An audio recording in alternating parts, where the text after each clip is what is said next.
बेटा, रूपा और शेखर सरिता विहार में रहते हैं। वो अपनी जिंदगी में बेहद खुश होते हैं।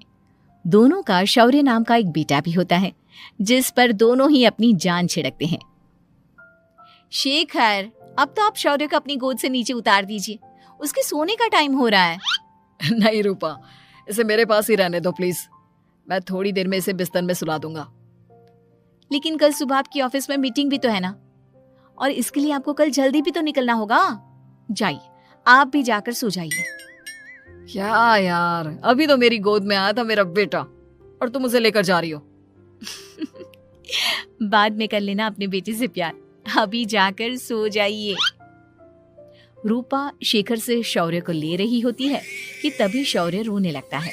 शौर्य को रोता देखकर रूपा उसे फिर से शेखर को थमा देती है। आपका बेटा ना एक नंबर का नौटंकी है, बिल्कुल आप पर गया है वो। साफ बोलो ना, तुम्हें जलन होती है हम दोनों बाप बेटे का प्यार देखकर। पहले बड़ा तो होने दो तुम शौर्य को, फिर देखना वो सबसे ज्यादा मुझे ही प्यार करेगा। देखते हैं। दिन बीतते चले जाते हैं और एक दिन कैंसर की बीमारी के चलते रूपा की मौत। अब शौर्य 3 साल का हो चुका होता है, जिसके कारण उसकी दादी शेखर पर दूसरी शादी का दबाव बनाने लगती है। शेखर, शौर्य अभी बहुत छोटा है और उसे इस समय एक माँ के प्यार की बहुत जरूरत है। माँ, मुझे दूसरी शादी नहीं करनी। क्या पता जो दूसरी औरत आएगी वो मेरे बेटे को एक माँ का प्यार दे या ना दे। तो रूपा की छोटी बहन वैशाली से ही शादी क्यों नहीं कर लेता? वो तो शौर्य को एक माँ का प्यार पूरा दे सकती है ना। मैंने कहा ना माँ, मुझे दूसरी शादी नहीं करनी, और अपनी ही पत्नी के बहन से तो हरगिज नहीं। ऊपर से अगर रूपा देख रही होगी तो वो क्या सोचेगी? अपने लिए ना सही, लेकिन तुझे शौर्य के लिए तो शादी करनी ही पड़ेगी ना बेटा। शेखर कुछ कहता उससे पहले ही अंजुमन उसे रूपा की कसम दे देती है, जिसके आगे मजबूर होकर शेखर शादी के लिए हामी भर देता है। देखो वैशाली, मैंने तुमसे शादी सिर्फ अपने बच्चे के लिए की है। मैं चाहता हूं कि तुम उसे एक माँ का भरपूर प्यार दो। शौर्य, आपके साथ साथ मेरा भी कुछ लगता है।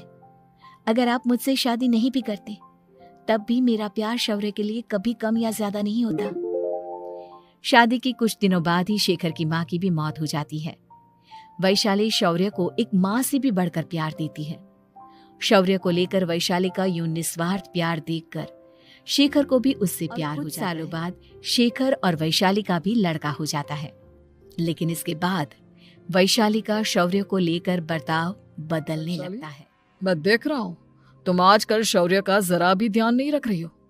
मुझे पता नहीं था कि आदित्य के होने के बाद तुम इतना बदल जाओगी।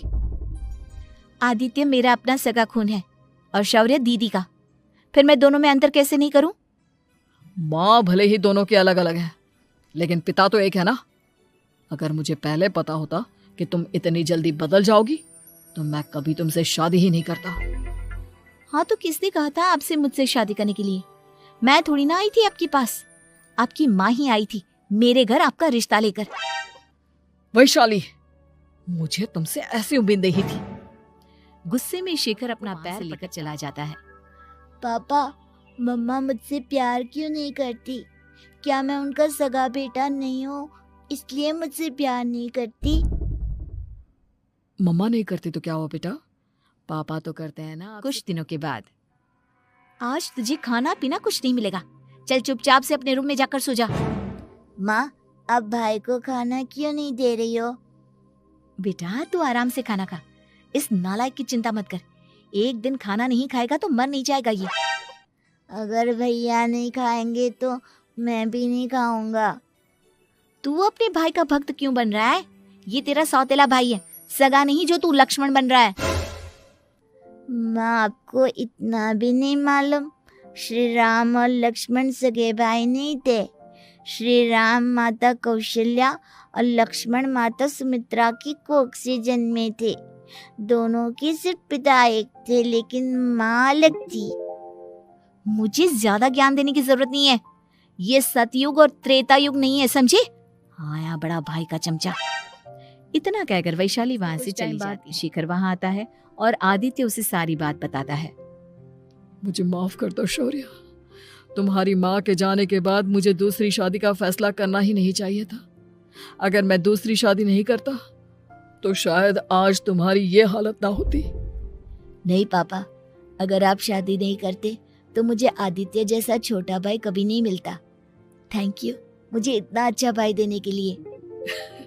तुम दोनों हमेशा ऐसे ही साथ रहना, फिर कोई भी तुम दोनों का कुछ नहीं बिगाड़ पाएगा। चलो मैं तुम दोनों को आइसक्रीम खिला कर लाता हूँ, बहुत भूख लग रही है ना।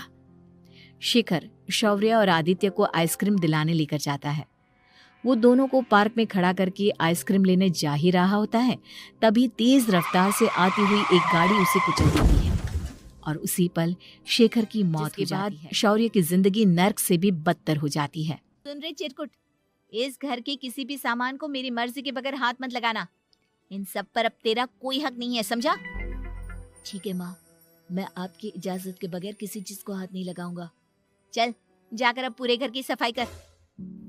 महज 7 साल का शौर्य वैशाली के कहने पर अपने नन्हे नन्हे हाथों से पूरे घर की सफाई। ऐसे ही दिन बीतने लगते हैं, लेकिन मासी से माँ बनी वैशाली को उस मासूम से बच्चे पर जरा भी तरस नहीं आता।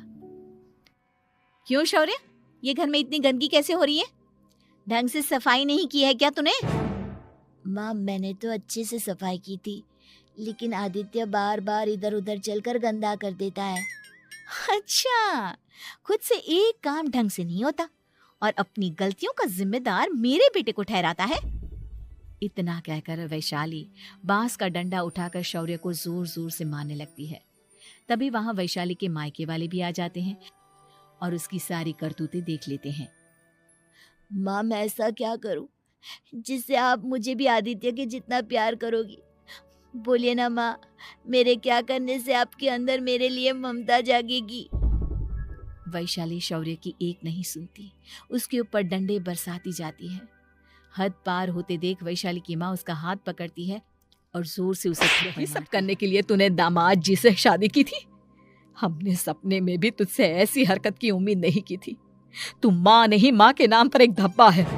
बस कीजिए माँ, आदित्य के इस दुनिया में आने से पहले मैंने इसे बहुत प्यार किया था, लेकिन अब जब मेरी खुद की औलाद है तो मैं किसी और के बच्चे से प्यार क्यों करूं? अरे नालायक औरत, जिसे तू किसी और का बच्चा कह रही है वो तेरी खुद की सगी बहन का बच्चा है। बहन है तो क्या हुआ, मेरे अपने बच्चे से बढ़कर तो नहीं हो सकता ना ये कभी। अगर यही बात थी तो तू हमें पहले बता देती, हम शौर्य को अपने साथ ले जाते। उसे इस तरह प्रताड़ित करने की क्या जरूरत थी?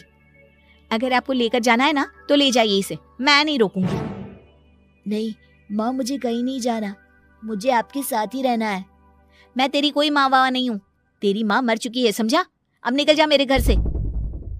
माँ अब बहुत गंदी हो, मुझे भी नहीं रहना आपके साथ, मैं भी भाई के साथ ही जाऊंगा। अरे तू क्यों जाएगा, तू तो मेरा सगा बेटा है, जाने दे इसे।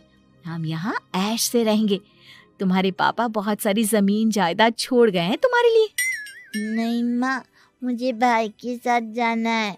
आप अच्छी नहीं हो, आप बहुत बुरी हो, आप भाई को बहुत परेशान करती हो।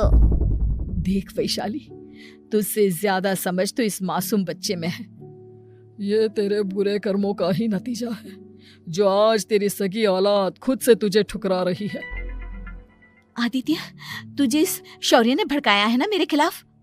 नहीं माँ, मुझे किसी ने भड़काया नहीं, पर मैं सब देखता हूँ, सब समझता हूँ।